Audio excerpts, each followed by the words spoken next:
Graça e paz, queridos irmãos, esse é o canal Discipulando pela Bíblia e eu sou o pastor Bruno Pinho, estou aqui mais uma vez com muita alegria e prazer de poder compartilhar o que temos de mais precioso, que é uma porção da Palavra de Deus ao seu coração. Primeira vez por aqui? Primeiramente, seja muito bem-vindo e saiba que nós estamos aqui de janeiro a dezembro, de Gênesis a Apocalipse, extraindo chaves espirituais para abençoar a sua jornada cristã. Nós estamos livro a livro, refletindo e mergulhando nas Escrituras. Então venha fazer parte dessa comunidade que ama a Palavra de Deus. E nós estamos muito felizes, estamos já na leitura do Novo Testamento, mais especificamente no Evangelho de Marcos. Estamos quase finalizando esse Evangelho. Hoje a porção é composta de 2 capítulos, os capítulos 10 e capítulo 11.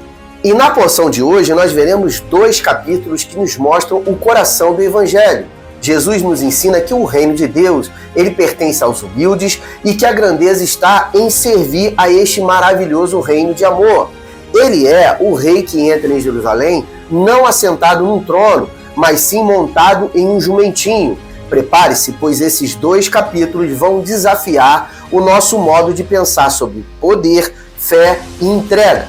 Vamos juntos agora mergulhar em mais um dos episódios de Discipulando pela Bíblia. E o capítulo 10, ele começa com uma pergunta muito difícil.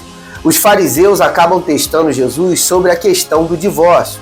Eles querem ali pegá-lo em algum tipo de contradição, mas Jesus vai até a raiz daquela questão e ao propósito original a qual Deus criou. Jesus acaba dizendo: o que Deus uniu, o homem não separe. Ou seja, o casamento não é um contrato temporário ou dependente, vamos dizer assim, do humor das pessoas, mas sim uma aliança sagrada diante da presença de Deus.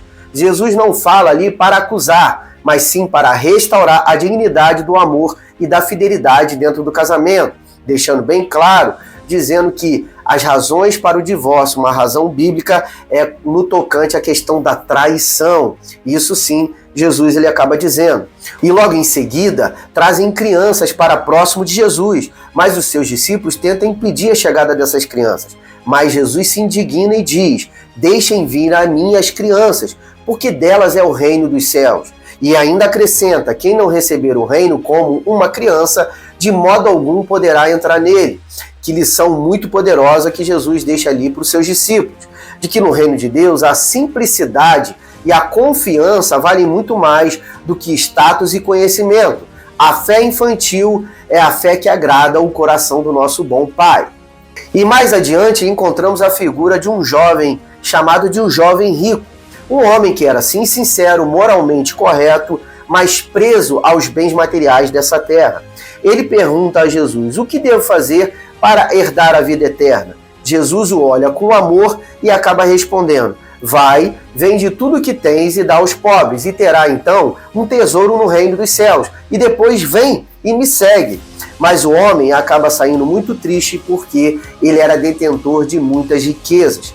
Esse encontro aqui acaba confrontando o nosso coração, pois Jesus ali ele não estava pedindo para que aquele jovem entrasse num status de pobreza, mas na verdade Jesus estava oferecendo a libertação daquilo que prendia o coração daquele jovem. Ele queria que o jovem entendesse que não dá para servir 2 tipos de senhores, a Deus e ao dinheiro. E quando os discípulos são confrontados com aquela situação do jovem rico, eles acabam ficando assustados com relação ao assunto da salvação. Porém, Jesus ele diz aos seus discípulos: para os homens é impossível se salvar, mas para Deus tudo é possível. A salvação é graça, é favor imerecido.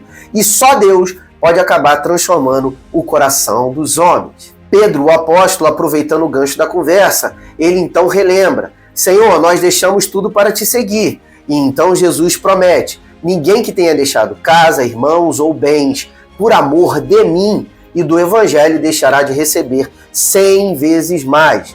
Ou seja, o reino de Deus ele acaba invertendo as posições humanas. Os últimos serão os primeiros e os primeiros serão os últimos. No reino, o valor não está em que você tem, mas em quem você serve. E na sequência do capítulo 10, nós vemos aqui Tiago e João pedindo lugares de destaques dentro desse reino.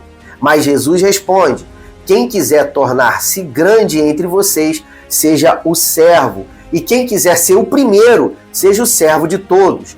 Esse é o modelo verdadeiro do discípulo, servir com amor, mesmo quando o custo for muito elevado.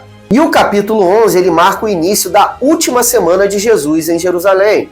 Jesus acaba enviando 2 discípulos para buscar um jumentinho e entra na cidade cumprindo a profecia que está lá relatada em Zacarias capítulo 9, verso 9.